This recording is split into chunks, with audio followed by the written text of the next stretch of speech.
कैसे कैसे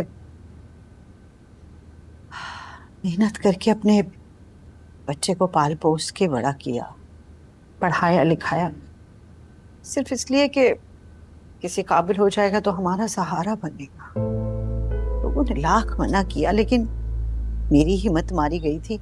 लोगों ने कहा कि एजाज दुरानी की बेटी से शादी हरगिज मत करनी। समझ रही थी कि बेटे की बड़े घर की बेटी से शादी होगी तो मेरे बच्चे का घर भी बड़ा हो जाएगा। हाय किस्मत। गलत समझ रही थी आप। डैड असद के लिए कुछ नहीं करेंगे, असद को खुद अपने लिए सब कुछ करना होगा। हाँ हाँ, खुद तो बड़े महलों के मजे चख लिए ना तुमने। हाँ, हमारे बच्चे को खुददारी का सबक देनी। आप भी याद रखें कि मैं भी उतनी ही खुददार जो महल छोड़कर यहाँ आ गई। हाँ तो खुद आई हो ना भाई, हम कौन सा डोली लेकर गए थे तुम्हें लेके आने के लिए। हमें क्या एहसान जता रही हो।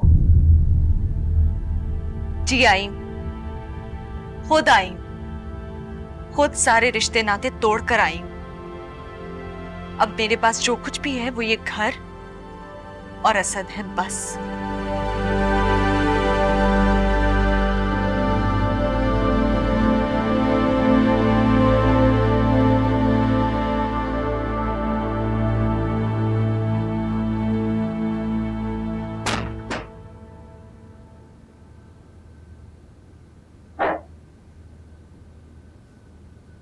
क्या हुआ? अपनी बूढ़ी मासूम बीमार सास से दोबारा लड़के रही हो?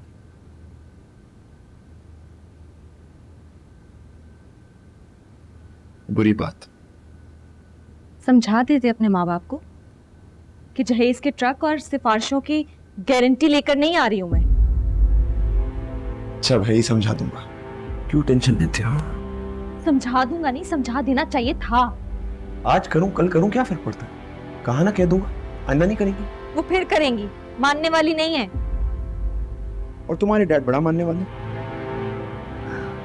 Thank you for the reminder.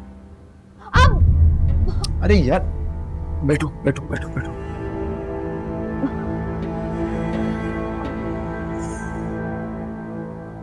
लगा ली ना चोट, गुस्से में दिखना बंद हो जाता है।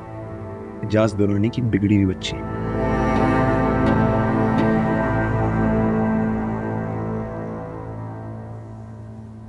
जोर से लगी तो लगी, तुम्हें इससे क्या। जाओ मजे से सो जाओ जाके। Good idea. मैं भी खामखा टेंशन ले रहा हूँ।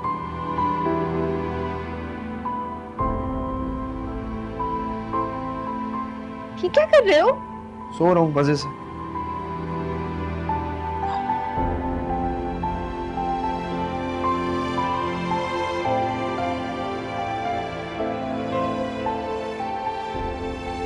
फालतू में लड़ती रहती है मुझसे।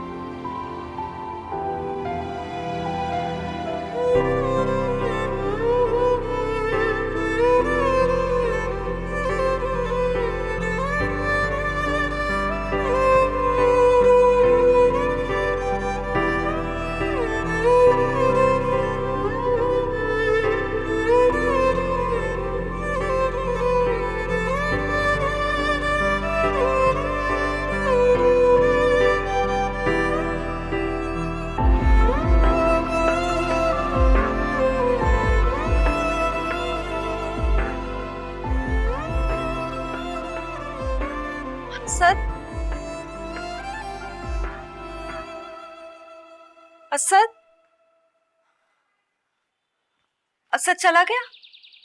हाँ, खैर से नाश्ता करके, इमाम जामिन बनवा के, माँ बाप की दुआएं लेके खैर से चला गया। नानी, मैं इतनी देर तक कैसे सोती रह गई, जगाया भी नहीं उसने मुझे। अच्छा किया। सुबह सुबह जोरू का मुंह देखकर घर से निकलो तो काम खराब ही होते हैं।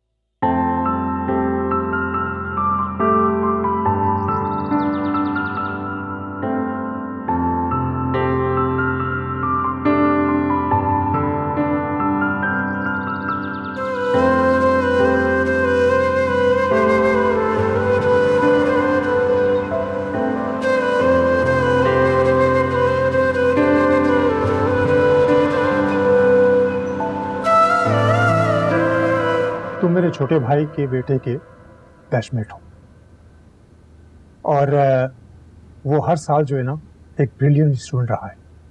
असद, यूजुअली हम घर की बातें जो है ना ऑफिस के अंदर बयान नहीं करते। एक्चुअली हम बहुत कॉन्फिडेंट थे कि तुम्हें अपॉइंटमेंट लेटर इशू किया जाएगा, लेकिन अचानक ये पता चला कि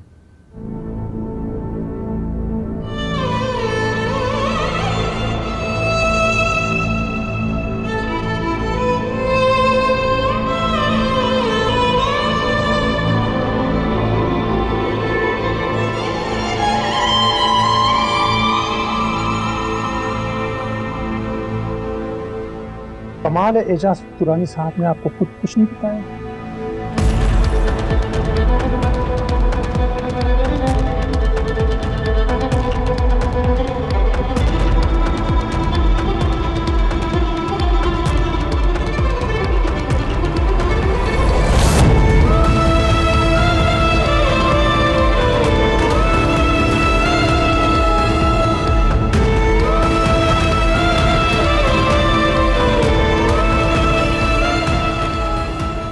वेरी सॉरी सर।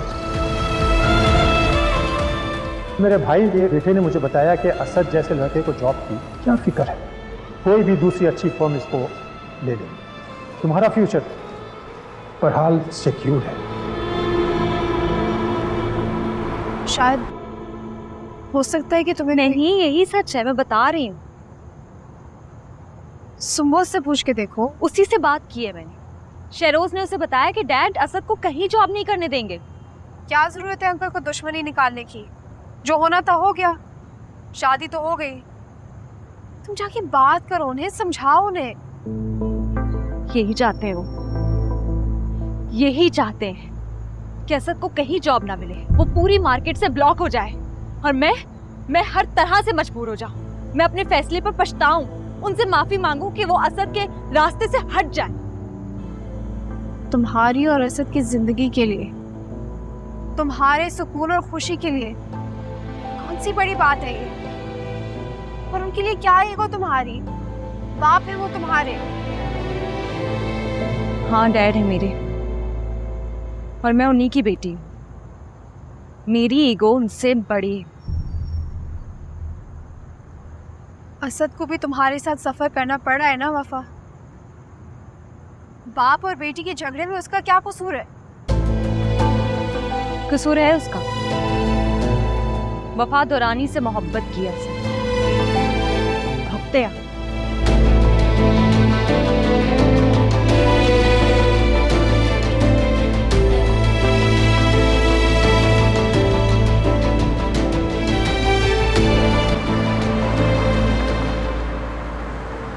हाँ, तो ये इतनी भी इमरजेंसी की बात नहीं थी कि आपको ऑफिस आना पड़े। हाँ, घर आते ही कब है? अक्सर मैं इंतजार करते करते सो जाती हूँ। तो ना किया करें इंतजार कर।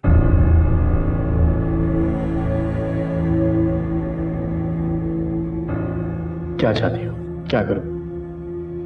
असद को यहाँ जॉब में रख लूं? हाँ, डैड को समझाएं आप कि हट जाएं असद के रास्ते से।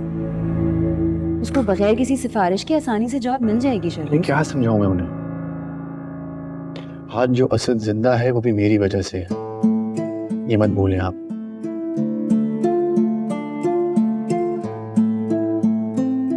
अब तो शादी हो गई है, डैड क्यों उन दोनों का पीछा नहीं छोड़ देते? क्या चाहते हैं आखिर?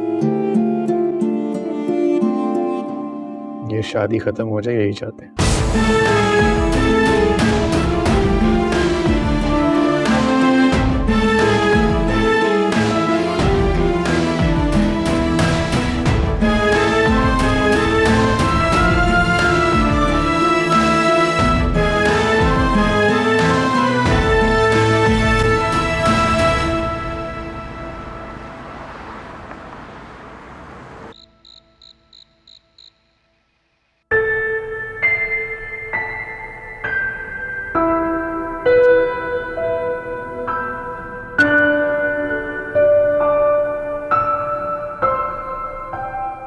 हाँ भाई दुल्हन, चैन आ गया अब?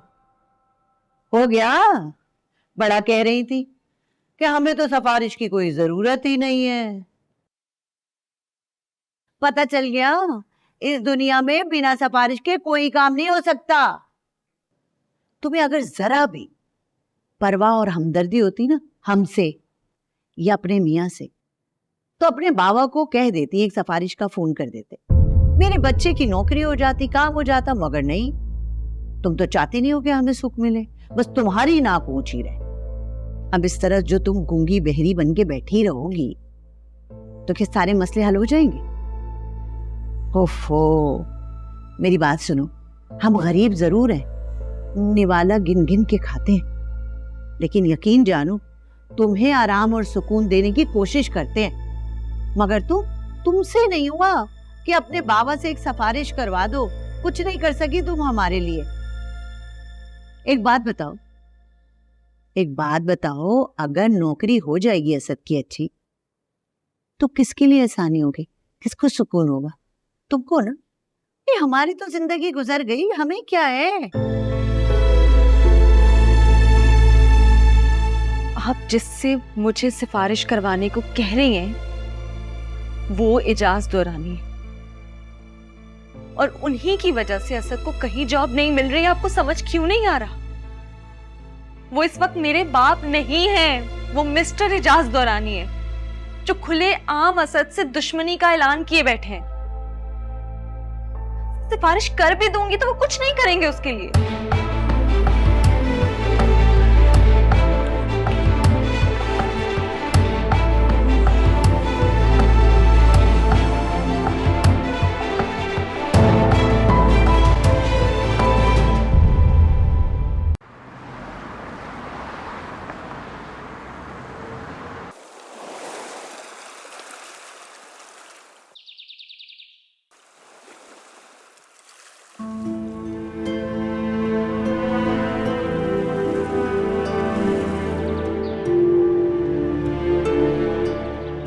हाँ बैठिए, मैं बताता हूँ।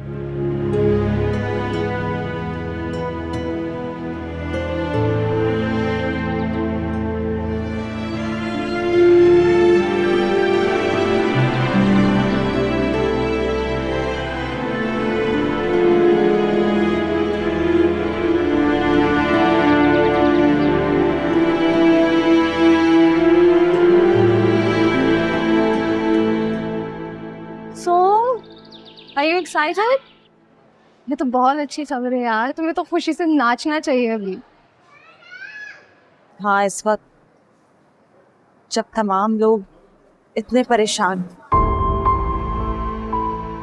तो देखो ये तो एक खुशी है ना, इसमें तो खुश होना चाहिए। असद जॉबलेस है, डैड उसकी जान के दुश्मन बने हुए, घर में फाकों की नौबत आने वाली है, मेरी सास दिन ब दिन अनरीजनेबल होती जा रही है, और ऐसे में मेरा प्रेग्नेंट होना कोई खुशखबरी नहीं है ना। सब ठीक हो जाएंगे। ओके,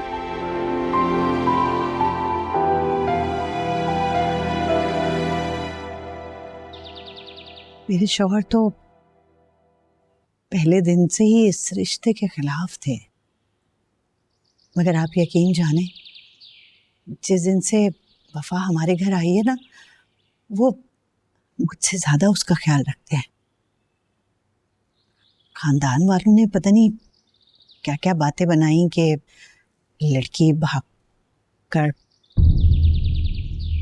मगर हम गरीब जरूर हैं लेकिन इज्जतदार हैं, इसीलिए सिर्फ बच्ची की इज्जत की खातिर रातों रात निकाह करके उसे घर की बहू बना लिया। बच्चे जो भी कोई बेवकूफ़ी करें, माँ बाप जिद में आके उनसे ताल्लुक तो नहीं तोड़ लेते ना, उनको अपने आप से काट के अलग तो नहीं कर देते। आपकी जगह पता नहीं क्या क्या ऑल फॉल बोल जाती हूँ, लेकिन बच्चे तो माँ बाप के जिगर का टुकड़ा होते हैं ना। आप अभी भी गुस्से में? दुरानी साहब, मैं बदज़बान और जाहिल औरत हूँ, मेरे शौहर कहते हैं मुझे ऐसा।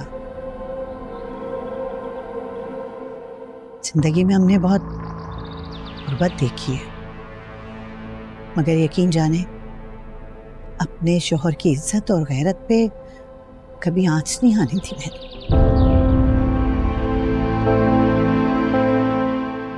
दुल्हानी साहब, आप अपनी बच्ची को माफ करें या ना करें, जो दिल चाहे उसके साथ सलूक करें, लेकिन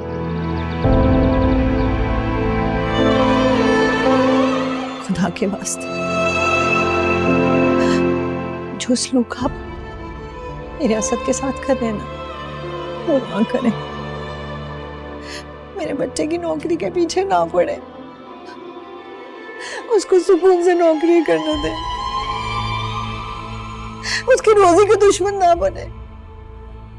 एक माँ आपके आगे हाथ जोड़ती है, भीख मांगती है अपने बच्चे के मुस्तकबिल की।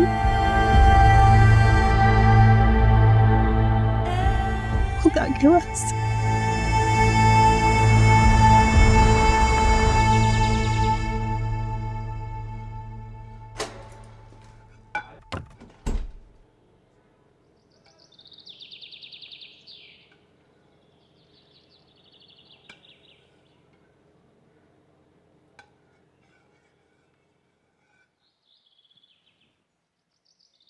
क्या कर रहे हो? खाना गर्म करो। दिखाओ, मैं कर देती हूँ। रहने दो, हो गया।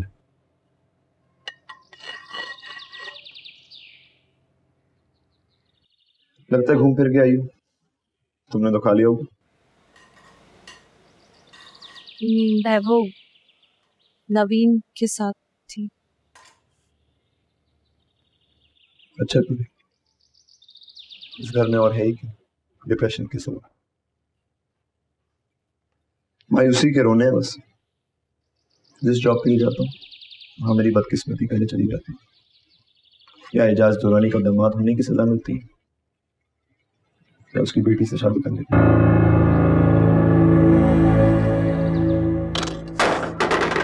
छोड़ो, एक मैसेज भेज सकती थी कि नवीन क्या जा रही हो। अम्मा भी पता नहीं कहाँ रह गई। सारा दिन जॉब से धक्के खाता रहता हूँ, घर आता हूँ तो सब गायब। मैं भी इंसान हूँ, कोई एलियन नहीं हूँ। मेरा भी दिल खराब हो सकता है, डिप्रेस हो सकता हूँ, मुझे भी सेल्फ इंश्योरेंस की जरूरत हो सकती है। पता नहीं क्या समझते हो तुम लोग।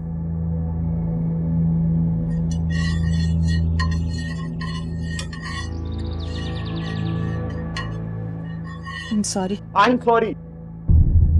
आई एम सॉरी कि मैं ऐसे घर में पैदा हूं जो तुम्हें कुछ दे ही नहीं सकता। आई एम सॉरी कि तुमने एक दूसरे से शादी की।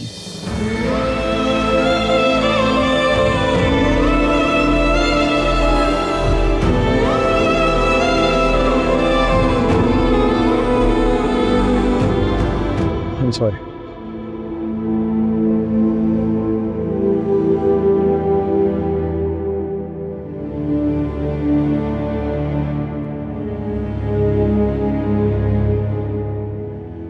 I'm really sorry.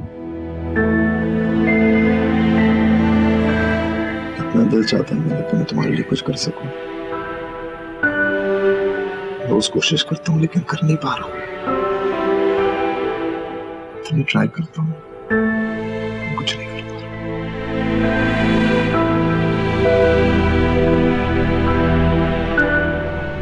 Sorry. I'm really sorry.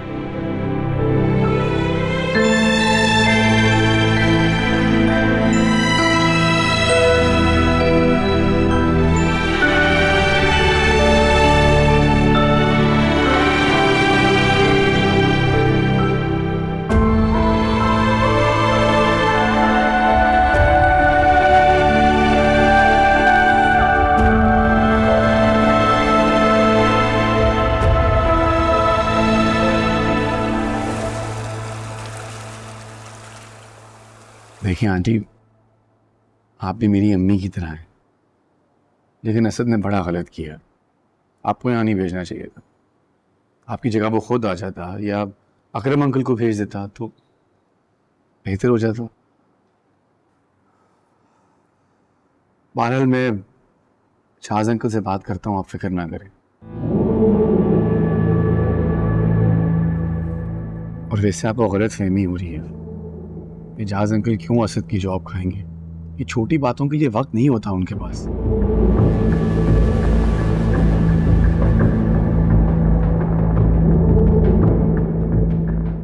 मेरा ख्याल है आप किसी को घर फोन करें, कोई आपको लेने आए, आप घर जाएं। सुंबल समझाओ ना तुम।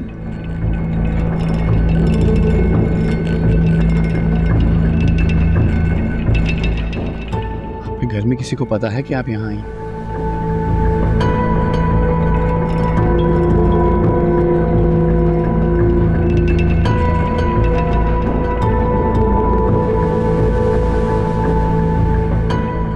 जब से घर आया हूं सबसे पूछ रहा हूं कि अम्मी कहां है। किसी को होश ही नहीं है, अपने अपने काम में मगन है। और तू क्या करता है? हर वक्त पड़ा रहता है बिस्तर में, कोई काम काज नहीं है, दिमाग नहीं चलता कि अपने घर में क्या हो रहा है। अम्मी कहां है, अब्बा कहां है, कुछ होश है तुम्हें? सारी दुनिया का गुस्सा भाई तुम मुझ पे उतार दो। मतलब कि सारी जिम्मेदारी मेरी है इस घर की। फारे की घूम रहे होते ना घर में, कोई काम देख लिया करो घर का।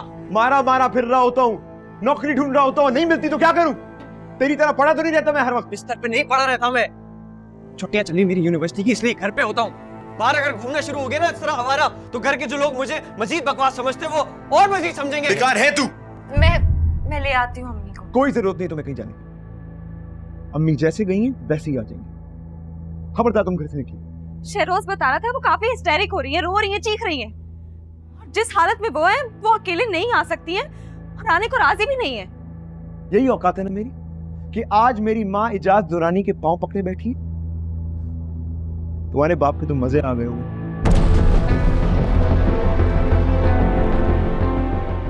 मैं क्या कहूं कि मेरी अपनी माँ ने सब कुछ मिट्टी में मिला दी। काश मर गया होता मैं, काश उन किडनैपर्स ने मार दिया होता मुझे ताकि मैं ये दिन ना देखता। नफरत हो रही है मुझे खुद से, दिल चाहता है कि मारूं खुद को। नफरत हो रही है खुद से। पागल हो गए हो क्या? हाँ काफी है ये सब पागल होने के लिए। लेकिन तुम्हें क्या परवाह, तुम्हारा तो बाप है ना। हाँ है वो मेरे बाप, जैसे वो तुम्हारी माँ है जो इस वक्त मेरे बाप के घर बैठकर तुम्हारी नौकरी की सिफारिश कर रही है। क्या करें हम? मार ले हम लोग अपने आप को, सर फोड़ ले अपना, या तुम फिर से मुझे इजाज दुरानी की बेटी होने का ताना दोगे? इससे सब ठीक हो जाएगा? तुम्हारी जो बेइज्जती हुई है, तुम्हें जो तकलीफ पहुंची है, वो दूर हो जाएगी। इस घर में जब से शादी हुई रोज तमाशा होता है। मैं ही चला जाता हूँ अम्मा को लेने। कोई कहीं नहीं जाएगा, मैं जाऊंगा। बाबा आप क्यों जाएंगे? तुम्हारी मां को लेने मैं जाऊंगा, क्योंकि ये बात साबित हो गई है कि अकरम कलर की वाकई कोई इज्जत नहीं।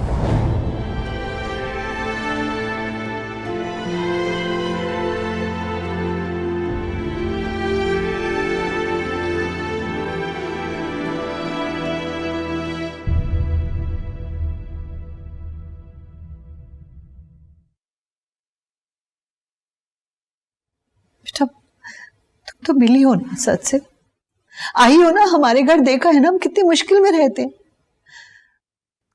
लेकिन हम जिस मुश्किल में भी है, हमने वफा को अपनी हैसियत से बढ़ के इज्जत से रखा हुआ है। इनके अब्बा सौदा सलब तो खुद ही लेकर आते हैं और वफा के लिए खाने पीने की चीजें अलग से लेकर आते हैं। जब से वफा हमारे घर आई है ना, मैं अपने अनवर को नाश्ते में एक दिन छोड़ के अंडा बना के देती हूँ, लेकिन वफा को हर रोज अंडा बना के देती हूँ। जो सलूक तुम्हारे डैडी ने मेरी असद के साथ किया, क्या मैं उसका बदला ले रही हूँ वफा से? लेकिन तुम्हारे डैडी तो बहुत जालिम है, उन्हें अपनी बेटी की भी परवाह नहीं है और ना ही दामाद की, सिर्फ इसलिए कि वो जानते हैं बहरहाल वफा खुश है हमारे उस गरीब खाने में, वरना सासें अपनी बहुओं के क्या क्या असर नहीं करती। मगर हमें तो बदले का कभी ख्याल तक नहीं आया, कभी सोचा ही नहीं हमने ऐसा। जी आंटी, आप तो बहुत अच्छी हैं। अरे नहीं बेटा, अच्छे बच्चे नहीं है हम। अपने बच्चों की मोहब्बत में मजबूर हैं कि चलो उन्होंने जो कुछ भी किया उनके प्यार में हमने वो सब दिल से कबूल किया, बच्चों की खुशी के लिए। वरना अपने ससुराल वालों की क्या क्या बातें अपने नहीं सुनी। लड़की तो अपने घर से भाग के आई है, लेकिन हमने सब कुछ बर्दाश्त किया अपनी बच्ची की इज्जत की खातिर, कि बहू है हमारे घर की इज्जत। आंटी आप प्लीज रोएं मत, संभालें खुद को। तुम्हारे डैडी ने अपनी बेटी वफा से नाराजगी में जिस तरह मेरे बच्चे की जिंदगी को मुश्किल बना दिया, ये मुझसे बर्दाश्त नहीं होता। खुदा के वास्ते उससे कहो मेरे बच्चे को बख्श दो। आंटी आप बिल्कुल फिक्र नहीं करें, शहरोज ने कहा है ना कि वो आपके साथ है। वो डैड को समझाएंगे और डैड शहरोज की कोई बात नहीं टालते, आप बेफिक्र हो जाए। जीती रहो मेरे बच्चे, जीती रहो। बस तुमने कहा है ना तो थोड़ा सुकून आ गया। मौला मेरा काम करते बस। शुक्रिया बेटा।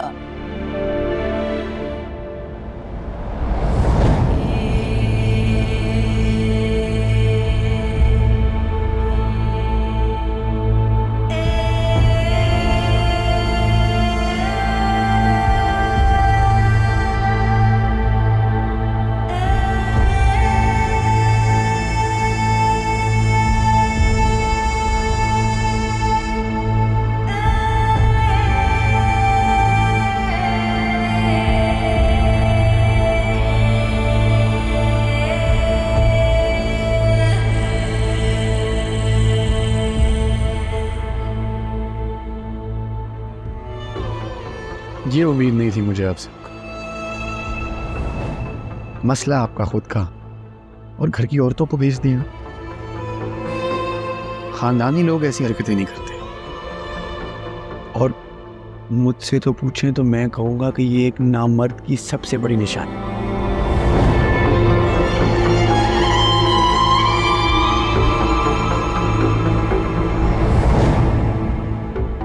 गलत किया आपने। और वैसे अगर अगली बार आपको जरूरत हो तो मुझे बता दीजिएगा, पैसे पूसे मैं दे दूंगा। बल्कि अगर अभी चाहिए तो अभी दे दें मुझसे।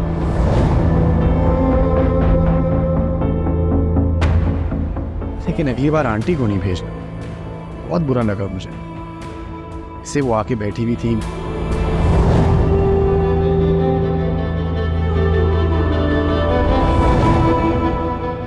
अच्छा नहीं लगा। घर की औरत घर में ही अच्छी लगती है।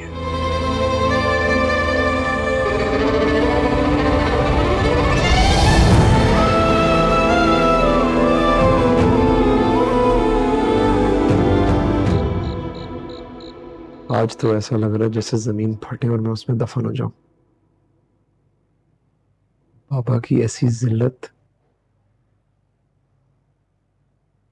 नफरत हो रही है खुद से, घिन आ रही है मुझे खुद से, हमारी शादी से, सबसे।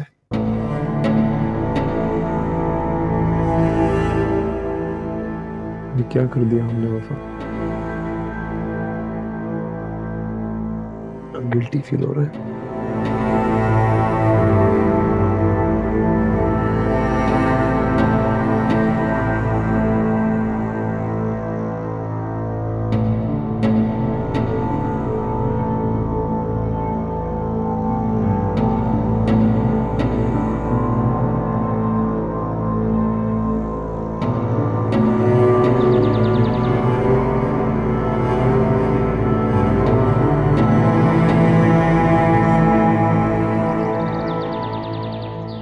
ये क्या कर रहे हैं? सामान बाहर निकाल रहा हूँ। क्यों? जा रहे हैं बाबा। कहाँ जा रहे हैं? हैदराबाद। हाँ, लेकिन ये सब क्यों? घर छोड़कर जा रहे हैं, इसलिए सारा सामान समेट रहे। सारा सामान टैक्सी में रखवा दो अनवर। सारा सामान ये कैरी डब्बे में आएगा, टैक्सी की डिक्की में कैसे डालूं? आ जाएगा। अकरम कलर का सामान एक टिकी जितना ही है। बाबा ये क्या कर रहे हैं?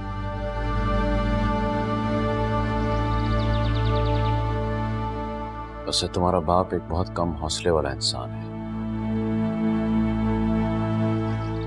जानते हो, जब एजाज दुरानी ने तुम्हारी हड्डियां तोड़वाई थी तो वफा की तरफ से मेरा दिल बड़ा बदगुमान हुआ था, मगर तुम्हारी खुशी और जिद की खातिर मैंने उसे कबूल किया। कोशिश की कि उसके बाप की हरकतों की सजा उसे इस घर में ना मिले, मगर कल रात जो हुआ मेरे साथ, बहुत गुर्बत मगर बड़ी इज्जत से कटी आज तक। जेब का गरीब था करम, मगर इज्जत का रईस था।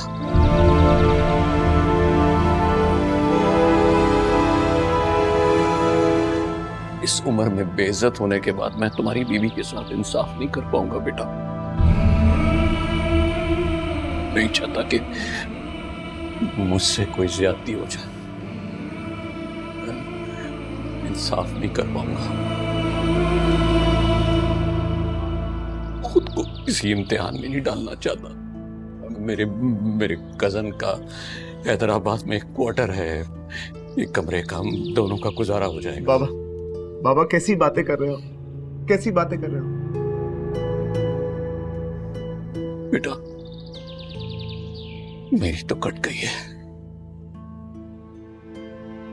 मैं चाहता हूं कि तुम दोनों खुश और सुखी रहो।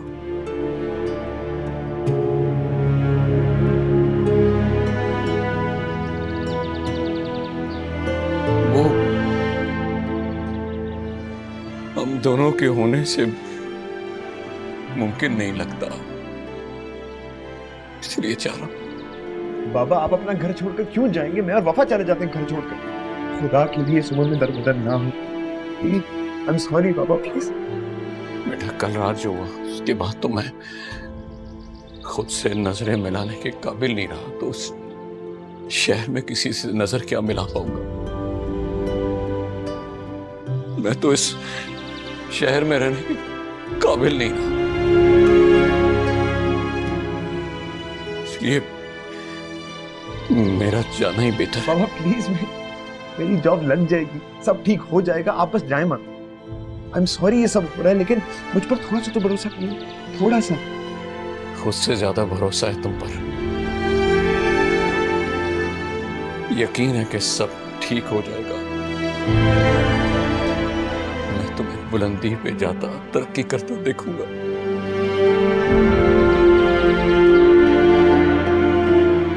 इसके हिलाल खिलाया मैंने तुम्हें।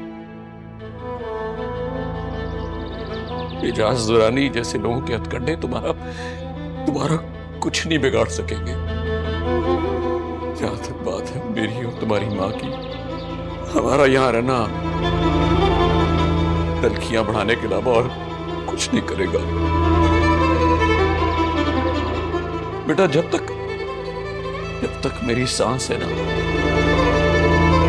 मेरी हर सांस में तुम्हारे लिए दुआ निकलती रहेगी।